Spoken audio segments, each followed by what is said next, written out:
Hi, everybody. Good evening. It is Tuesday, March 17th, 2020. Welcome to Evoke Therapy Program's broadcast. The beginning of tonight's broadcast was appropriate for the week that we're all having, I'm sure, because we had some difficult technical difficulties. So I'm starting a little bit late. Thank you for your patience. I can also tell by the numbers of people in attendance this evening that people are craving for some kind of connection to each other and to the outside world. And that's part of what we're going to be talking about tonight. The topic for tonight that we chose was social distancing and self-care.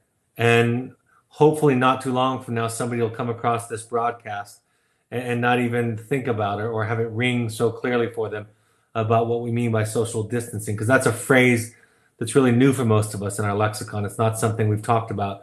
But as of tonight, this evening, March 17th, 2020, we're in the middle of the coronavirus pandemic, and we're being asked by our governments and by our communities to stay indoors and to keep from a lot of contact with other people, only as necessary.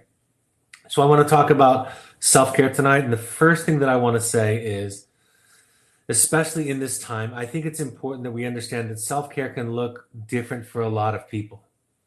I think we all have ways that we want to define self-care and we want to identify it for other people. And one important feature of self-care is that it's for you.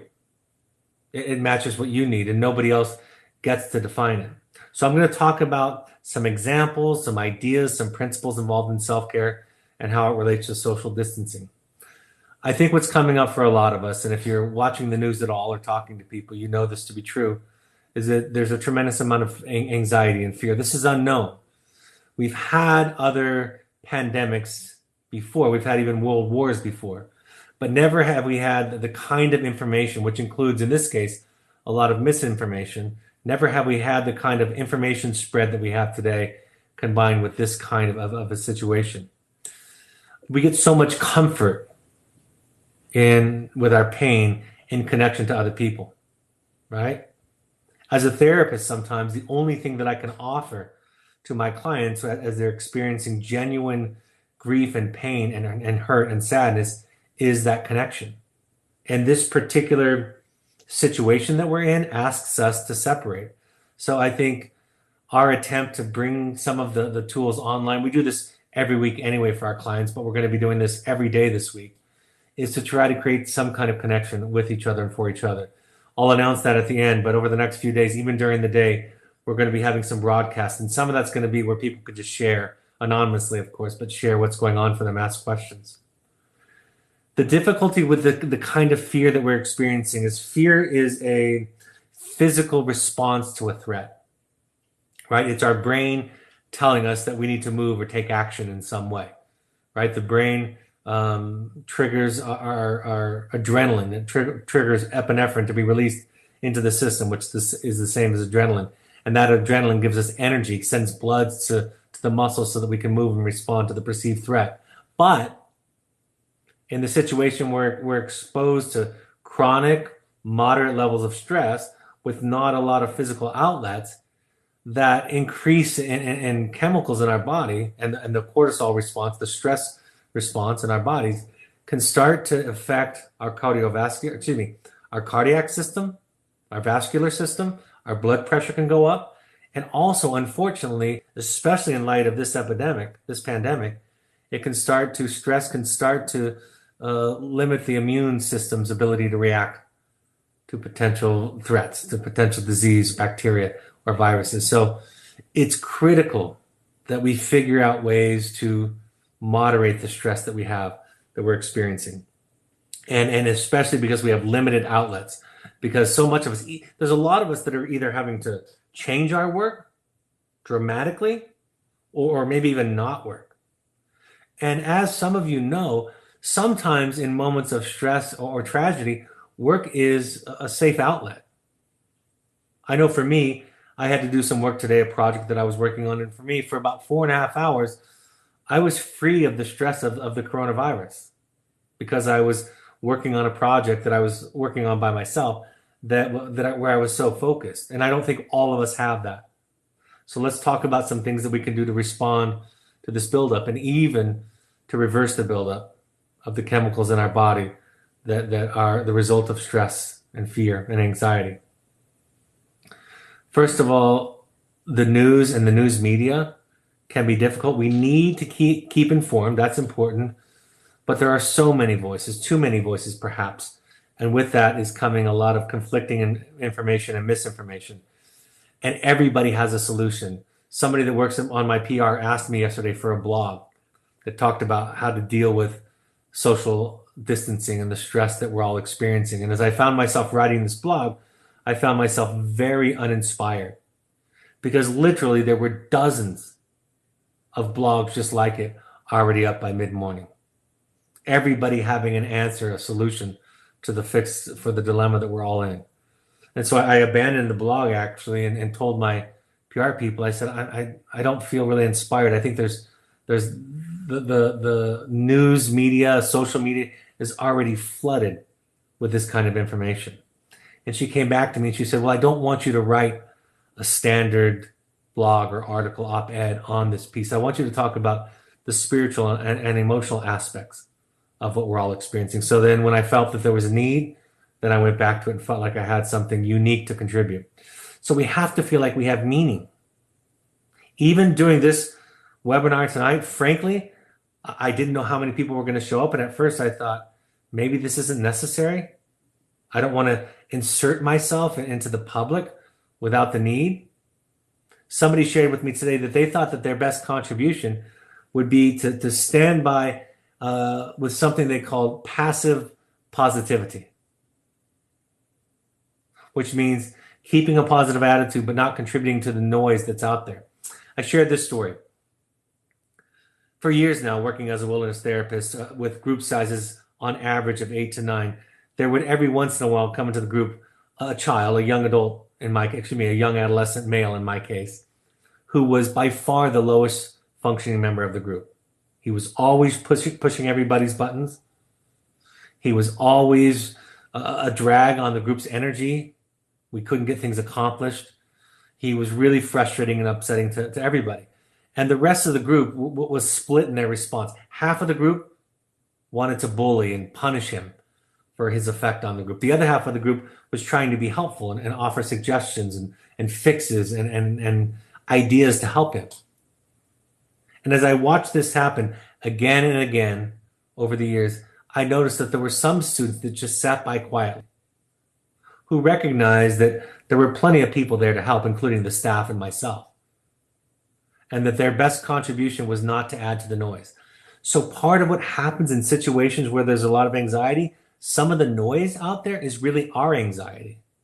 And I'm going to talk about this as it relates to our children, because sometimes we give to them something that we are needing that they don't need. So sometimes we can just be quiet.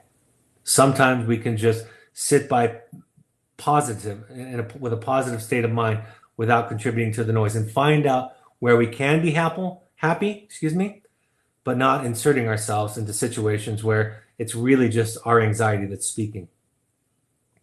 It's important to find reliable, ideally non-political sources of our information.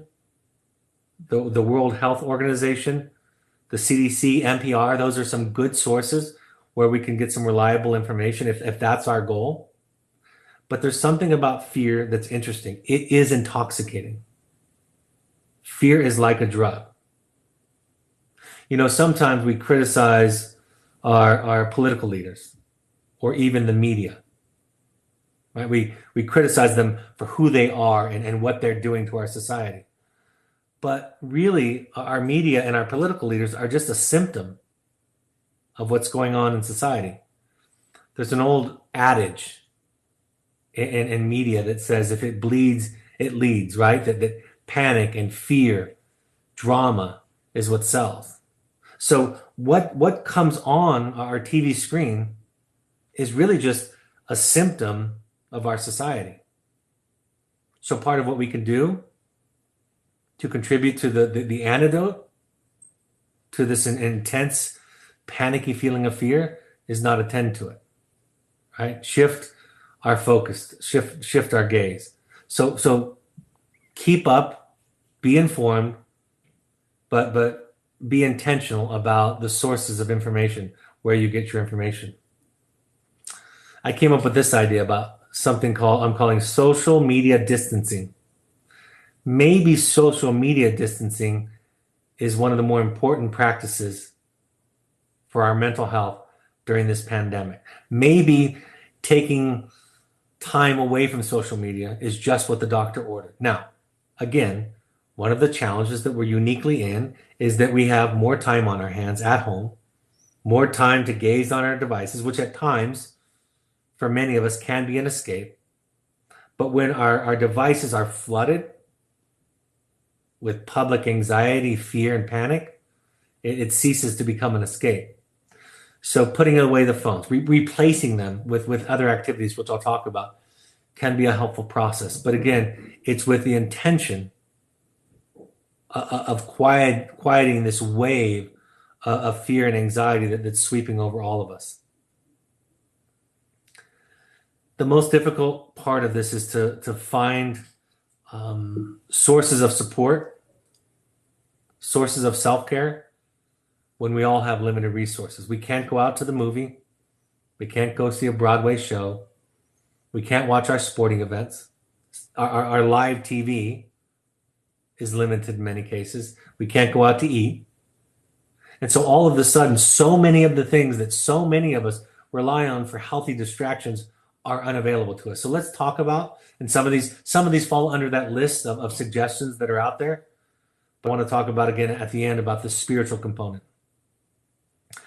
There is a lot that we have access to online to help with meditation. Now, what happens in a situation like this, in a fear or a stress response, is that our nervous system is upregulated, right? It's ready for fight or flight. And while that can be life-saving when the threat is imminent, there's not a lot to do right now but to sit quietly or sit at home or stay away from large groups. So that stress response that we're experiencing, and if we don't mitigate it, like I said earlier, it can be harmful. So if we're going to do this, we're going to have to try to find a way to lower the nervous system's response. We're going to have to try to find a way to hack our bodies to limit our exposure to stressful situations and information that's not necessary, and to learn to lower the nervous system's alertness. Something simple as breathing through the nose can help.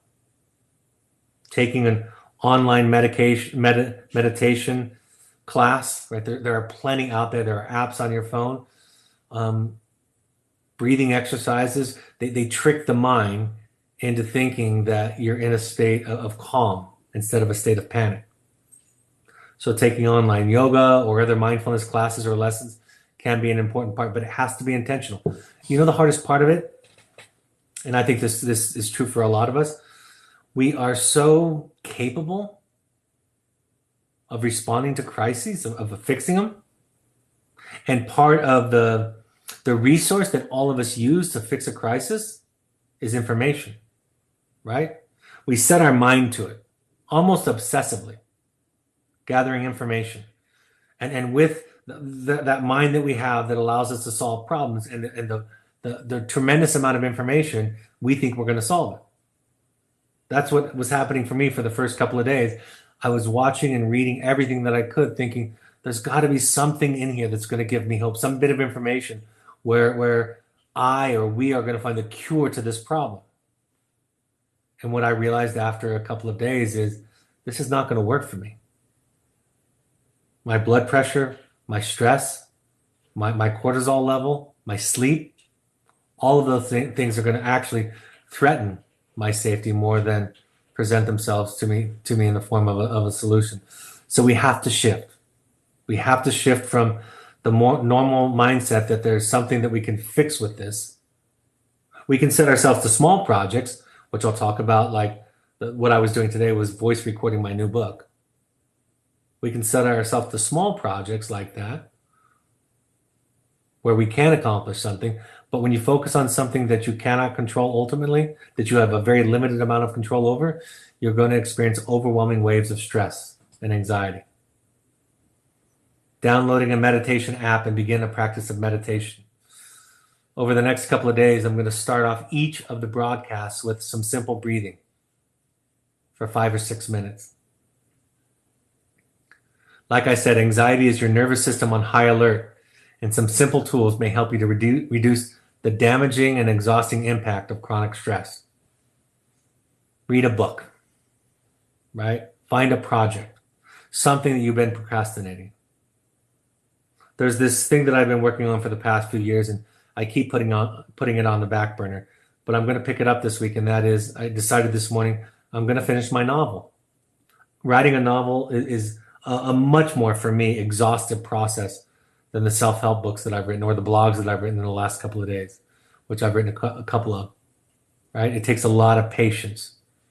But there's time this week, found time that I have where I can work on that. And what I found, like with my recording of my audiobook today, is for a few hours, I'm not obsessing about what's going on in the world, health-wise. Write letters to yourself or to others. Sit down and write letters.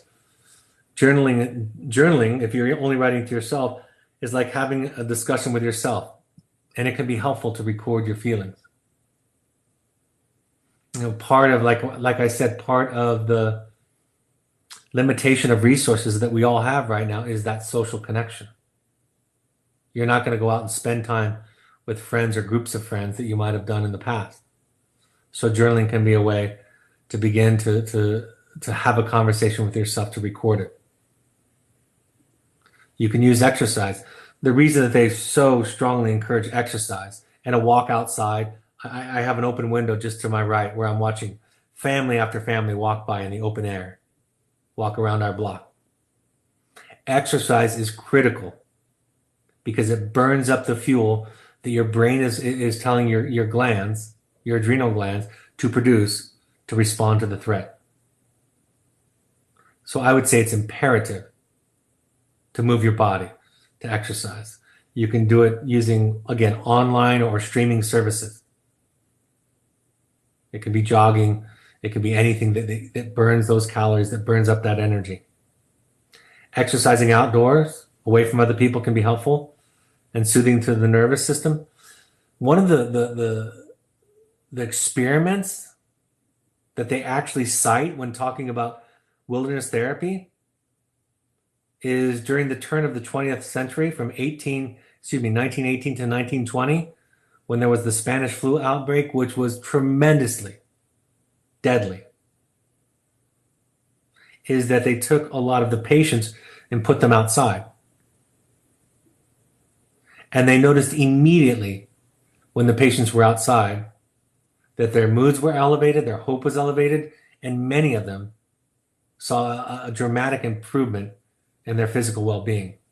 So if you can find places that are safe, outside, in your yard, on your balcony even, just being out in nature can make a difference.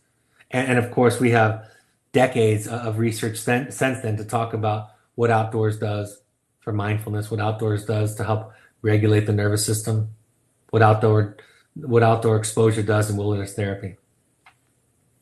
Family games, putting away devices. In our family, we've been encouraging each other to put away the devices as much as possible because, again, it's intoxicating. We're drawn to it. We are information addicts. And we believe somewhere that the more information we get, the more able we are to respond to any perceived threat. But in this case, it can become very, very harmful. It can become part of the problem. The medicine is worse than the cure when speaking of information. Watch an entertaining series on as a family or individual. This is the perfect time to binge watch something. If you've ever felt like it was gluttonous to binge watch, well, guess what? Now you have the time. Now you're actually doing your civic duty to binge watch. You can watch something educational if you want. Again, if you were putting off a series on the History Channel, some information, this could be a time to do something like that. It's a great time to put off, to take up something that you have put off. But again, most of all, I want to speak to the spiritual aspect, the spiritual lens. Um, there are really two sources of energy, right? It's what George Lucas was writing about when he wrote the Star Wars saga. And these two energies, um, they're kind of they're in conflict with each other. They're when one is present, the other goes away, and vice versa. And those two sources of energy are fear and love. And just to illustrate the point, this is something I would do with my wilderness kids years ago. For those of you who are Star Wars geeks, you'll know what I'm talking about. For those of you who aren't, I'll give you the context. In the third episode of the Star Wars saga, Anakin Skywalker, who was soon to become Darth Vader, after a life of tragedy, lost his wife, the love of his life. And in that ultimate loss, that ultimate pain, he was transformed into Darth Vader. And the solution that had been building up for some time with him was, I'm never going to hurt like this again. You know, Darth Vader didn't think he was the problem. He thought he was the solution. He thought he could channel that pain and that fear, turn it into control and anger. And eventually it became unwieldy and became hate for society. But that is one way of approaching life, right? Fear leads to anger, anger leads to hate. That's what Yoda said. That's one way of doing it. And by the way, in case it might seem laughable that I'm using George Lucas and Star Wars, this is based on Joseph Campbell's work. That's where George Lucas got the idea. And Joseph Campbell, the famous American mythologist, got his information from all the myths that he could find throughout all recorded history. So this one source of energy is this fear. It's intoxicating. We're pulled into it, and it takes over us. And exclusively on the other side is love. That's the word I was searching for a few minutes ago that I couldn't find. On the other side of the equation is love. And I used to ask my adolescent boys, I would say, so when Darth Vader felt the ultimate pain, he became angry and controlling. And when Yoda felt pain, what did he do? I would ask them. And they would guess or maybe not know. And I would say, when Yoda had a loss or a pain, he felt it. In the same episode that I was referring to, Yoda found out through his senses that a great many children had been slaughtered, had been lost, had been killed. And when he discovered that information, when that information came to him, he took a big sigh, his eyes moistened, and he began to cry. He began to feel it. Love gives us the capacity to feel and the courage and capacity to move through our feelings. Another aspect of the spiritual side of love is that even when we look at our anxiety, the fear that we're all feeling, the lack of confidence, what we're feeling is really connected to our love. If we look at our fear closely, we can find in it all that we love. Our lives, our children, each other. One of the ways that looking deeply and sitting in our pain can give us comfort is we realize that it's connected. It's intertwined with everything that we love. And then that can lead us to a sense of gratitude for being alive, right? I know, probably like you, I'm having to deal with a lot of plans upcoming. My immediate trips, of course, have been canceled, some a couple of months out. I'm wondering if it's going to really play out. As I talk to friends and associates and I'm asked about plans, I have to respond. I'm sure like all of you do with, I don't know, we'll see. We're kind of taking it 30 days at a time in our work. And so nothing to us is promised. But what we have tonight is ourselves and each other, right? Somebody taught me this once. when I talked about how painful it was to think about one of our good friends, one of our mutual good friends, who was losing a young child to a disease. And he was journaling on social media about this slow, steady loss of life.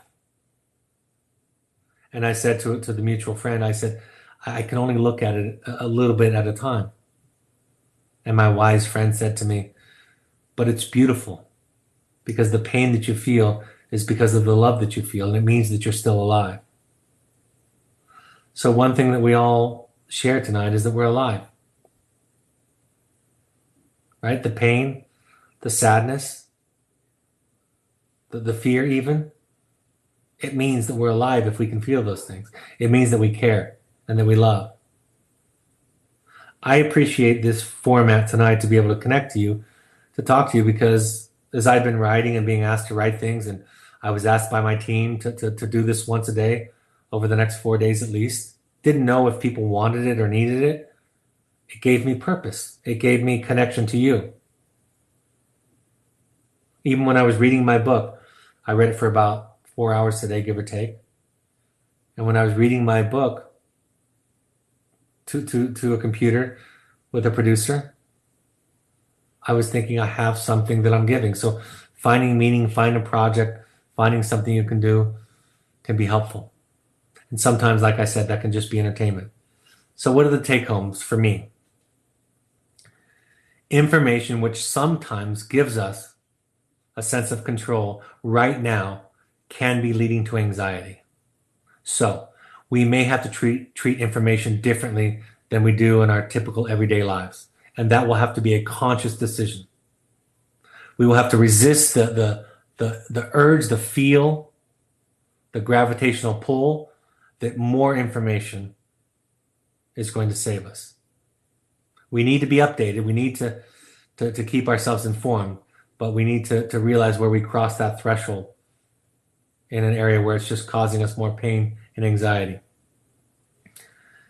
This is an opportunity for all of us. For those of you who have participated in 12-step programming before, or maybe you have a child or a loved one who's an addict, you know that feeling you're feeling right now of really unwellness? That's the feeling that comes from focusing on something you cannot control. That's really what a lot of addicts are medicating. That's why the Serenity prayer is in place in recovery from addiction.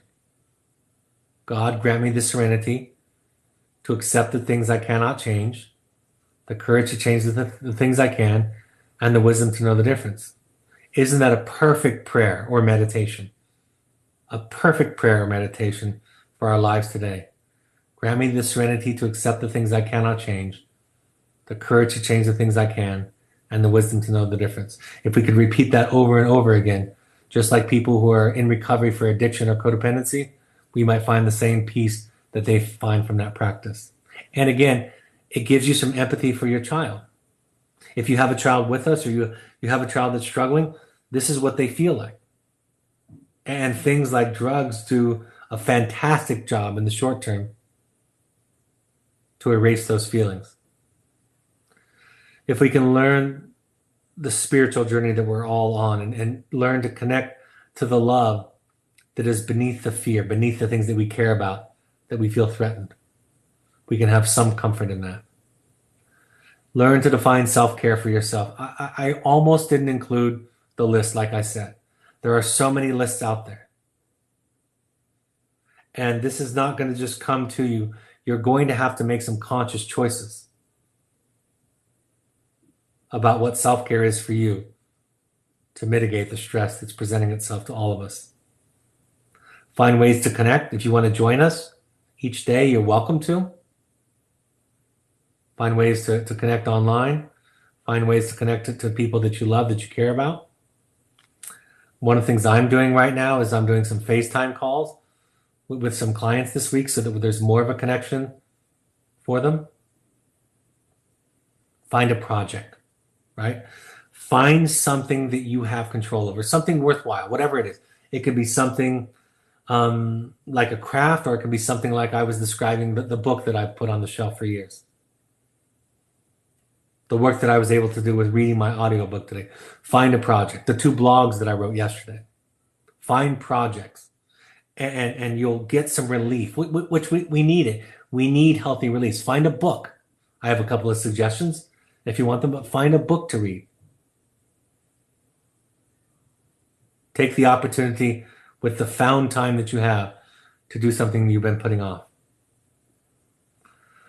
A meditation practice, even if just a few minutes a day, or particularly when you're feeling upregulated, I think is almost imperative. I probably had to practice breathing today 20 times when I found myself getting nervous and anxious. And understanding the effects of chronic stress on the nervous system suggests to us how important it is for us to do this. I want to announce a couple of exciting things. If you have questions, comments, things you want to share, please send them in. But I have a couple of exciting things. All of our parent support groups coming up are postponed for right now. But we were actually going to do this. I know you might not believe this, but we were going to do this before the pandemic. We're going to begin virtual parent support groups via Zoom. So what that looks like is we're sending out invitations to all of our alumni and families, and we're going to create Zoom conferences. So we'll have up to 12 people per meeting that I will be hosting. These are not going to be anonymous. Your picture and voice will be on the screen. If we need to create more and more of these groups to feel the need, then we'll do it. So you'll respond to the RSVP. If you want to sign up and you didn't get one, email keisha@evoketherapy.com. And we're going to host virtual parent support groups. We thought about this for parents who can't get to the places, the sites that we normally have our parent support groups. But then we thought there are a lot of people that might live in New York City or San Francisco or Los Angeles who can't get there anyway. So we're going to start this is going to be a regular practice at Evoke, independent of the pandemic. We're going to do that for our intensive alumni. So you'll get an invitation if you're an alumni to one of our intensives. And the first one will be April 1st for intensives. April 1st, Wednesday, April 1st at 7 p.m. Mountain Time. And for our wilderness parents and alumni, it'll be April 2nd. That's Thursday, April 2nd, 7 p.m. Mountain Time. So those invitations went out today. If you didn't get one and you fit one of those categories, please email us at keisha@evoketherapy.com. KAYSHA@evoketherapy.com. Right now, we still have our next parent workshop for any current parent coming up. Will be May 2nd and 3rd in our Oregon program. We're canceling things about 30 days out right now. So until we get within 30 days, we're keeping them on the calendar. Our next Finding You intensive, which as for right now is still on the calendar, we may need to cancel it. All of you know this. All of you know this is all a work in progress. But we have a couple of spots left in our April 22nd intensive. And then the next one after that is May 27th. We have postponed our England Finding You intensive until the fall. And then our Finding You 2 programs, we just opened up our second one. So we have a July 8th through 12th Finding You 2 that is just opened up. So if you're interested, sign up for our Finding You 2. Email us at intensives@evoketherapy.com or go to our website for more information. We encourage all of our current parents to go to 12 12-step support groups, Al-Anon, CODA, or Families Anonymous.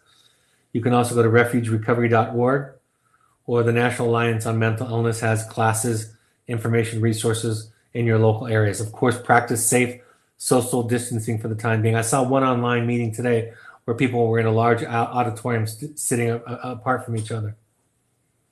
But make sure you talk to a mental health professional before you make any decisions which might put you at risk. All of these broadcasts are available on our podcast app, any of your favorite podcast apps by searching Evoke Therapy Programs or Finding You, an Evoke Therapy podcast. On Twitter and Instagram, you can find Evoke Therapy using the handle @EvokeTherapy. You can also find @Evoke Therapy Intensives on Instagram. Evoke Therapy Programs is on Facebook, and the Evoke Family Foundation is also on Facebook. I have 2 books out right now. And by the way, I lowered both of my books to the very lowest that Amazon would let me lower them. During this pandemic, my books are the very, very lowest. So the digital copy of the new book is only $2.99. That's the lowest that they would allow me to go. And the print version is $10.02. The Journey of the Heroic Parent print version is $12.95. That's because there's some extra shipping with that. And I wasn't able to lower the Kindle version, the ebook version of The Journey of the Heroic Parent. But for right now, they're lowered to the lowest possible price that I was allowed to lower them. Tomorrow night, I'm going to talk about how to talk to your kids when the world feels so unsafe. I wanted to tell you this overall. The kids in the field are doing well. The kids in the field are insulated both physically, but also emotionally from everything that's going on. I remember back in 9/11, the same thing happened. We were all feeling it so much, and out in the field, they were well protected from it. So I'll answer some of the questions about that in just a second. Then on Thursday, so tomorrow night at 7 p.m., I'm going to do how to talk to your kids about safety. On Thursday, March 19th at 1 p.m. Mountain Time, that's just going to be an open forum where I'll take live questions. I'll talk to you guys through the chat. And then on Friday, March 20th of this week, at 11 a.m. Mountain Time, the same thing. I'm just going to open up to a live chat. All right, looks like I have lots of questions that have come in. How are you keeping the kids safe in the wilderness? First of all, we have a complete list of things that we're doing that you can ask the office for, that they can provide that for you. But we're checking people before they go to the field with any kind of symptoms. We're limiting field visits. There are no unnecessary field visits, unfortunately, for right now, including family visits to the field. Okay? We're limiting our staff. We're asking all of our staff to in between shifts, to not take any trips, to stay local and practice social distancing. We're limiting all non-essential office staff. Nobody's allowed in the building unless they absolutely have to be in the building. So your children are in a pretty stable environment. They're outdoors. We're practicing the same kind of hygiene that we always practice with great diligence. And we're limiting the kind of contact. And the fact that they're outdoors in wide open spaces means that they're exposed to less surfaces and less contact with other people. Someone says, my child is at Evoke. He has been there for 5 weeks and doesn't know anything about the pandemic. All family is fine. It's really amazing out there. It's like another world. The way that you spell Kaysha, if you want to email Kaysha for anything, Kaysha at evoketherapy.com. Kaysha at evoketherapy.com. Someone says, my college-age son will be coming back home at the end of this week to live with us for the foreseeable future. And now that his college is canceled, he's a big trigger for all of the rest of us who live in our apartment. Do you have any suggestions on how to set boundaries and get some space in this environment? Separately, I've been finding it helpful to lean into one day at a time. And this too shall pass when feeling particularly anxious. You know, my wife actually asked me to say that I should include in this evening. What do you do when you have to spend time around people and you start to get on each other's nerves? And I asked her, are you trying to give me feedback? I think the only thing that I know that we've done at our house is that we've really allowed for people to take their separate space, right? We've allowed, in some cases, for things that we wouldn't allow in other cases, like for children to spend time in their room alone, to spend time binge watching their own shows, to spend time with headphones on. And my wife and I have done the same. We have spent some time, like I said earlier, doing puzzles and playing games and watching shows together. So I don't have some magic here. I don't know. It's this whole experience that, by the way, the entire world is sharing in some way. This whole experience is so unprecedented. What I know is that we have to be willing to experiment and break some of the rules because we don't have a set of rules for these kinds of things. So I don't have anything unique to that. Maybe Spending some extra time for you, reading some self-help books might help you manage your triggers. That could be helpful. Wish I could be more helpful. Wish I had all the answers. Another parent asks, what do you suggest saying to a kid who's at Evoke in the next letter about the pandemic? He knows almost nothing about it. You know, I would ask your therapist, as always, default to your child's therapist, but I don't think they need to know too much, right? Until it's time to leave. The problem with, and I'll talk about this tomorrow night, the problem with these kinds of situations is that we're just as likely to spill our anxiety onto them as we are to be a container for them. So I would take my lead from the therapist because they know how they're processing it in the group. We have very limited intakes right now and no outside visitors except for our field staff. So we're really able to kind of limit the information, but I think less is more, and I think they don't need to know. If there's a family emergency or a health concern, of course, we will handle that immediately and help you and support you in getting contact with your child. We're trying to give more satellite and phone calls between family, when it's clinically appropriate. We're trying to open that up even more. So make sure you check with your therapist before you start talking, because most importantly, we don't need to ask them to be our containers. And I don't know about you, but when I talk tomorrow night, I'll talk more about this. But I have to be very careful about what I say and what my wife and I talk about and the news that we're exposed to. Because aside from the basic to-dos and to not to-dos, my children don't need to know a lot of information. They know something's going on. School's canceled, but they don't need to hold and contain our anxiety. So check with the therapist. I think less is more. And yeah, those are my thoughts. So will you repeat what I'm providing the next couple of days? Tomorrow night, 7 p.m. Mountain Time, I'm going to do another one of these broadcasts. Hopefully the software here is fixed or the website is fixed so you can see my slides. But I'm going to talk about how to talk to your children about stress and in general, and talk about who's taking care of whom and so forth. So that's tomorrow night. On Thursday at 1 p.m. Mountain Time, it's wide open. It'll just be doing this, question and answer. And on Friday at 11 a.m. Mountain Time, same thing. Wide open, question, answer, suggestions, ideas.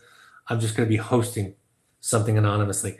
Going forward in April, that's when we're going to have the online support groups where you will not be anonymous with each other, where everybody will be on screen, 12 people at a time. We're starting that April 1st and 2nd, and we're going to be adding as many groups as necessary and providing that as much as we can for our current and alumni families, both for our intensives and for our wilderness therapy program.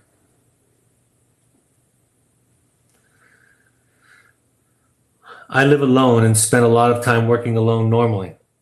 Now the aloneness feels different and surreal. I desperately want my daughter to come visit and spend some time with me, but she insists that's not a good idea. She is right. This is a new kind of alone that I cannot describe.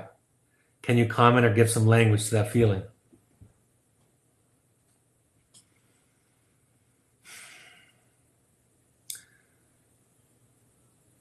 I'm glad that you're talking about it. I think we're all feeling it. My son is in California and isn't working and isn't going to school, but is keeping himself quarantined.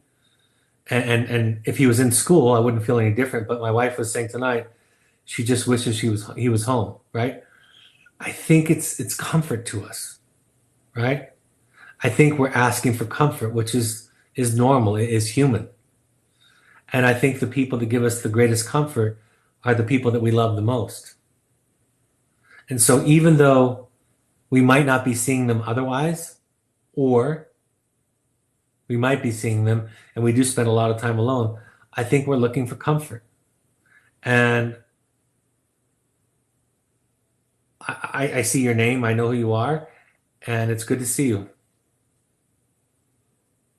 It's good to see you. It's good to see all these names up here. There's a lot of names, more than we've had in a long time. And I'm just looking and I'm going to read all of them individually because some of you I know by, some of you I don't because it's just the first name, but some of you I know very specifically and I've met many times.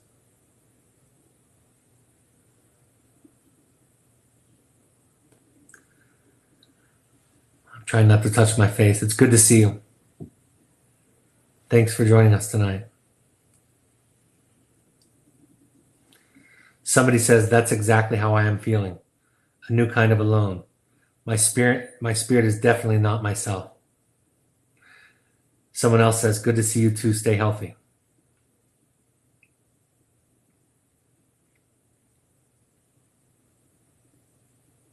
It's good to see you too, Brad. Thank you for offering this to us all. You know, we're not alone. We're separated, but we're not alone. We're all going through this together. It's a power. Sorry.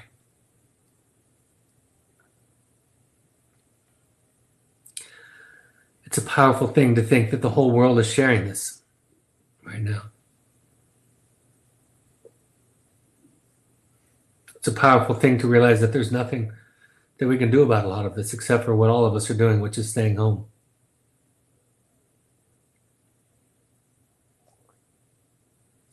So I hope you all can stay healthy too. Someone says, same here. Alone, my children live. I live alone, and my children are away from me. Yeah. Thanks for joining us tonight.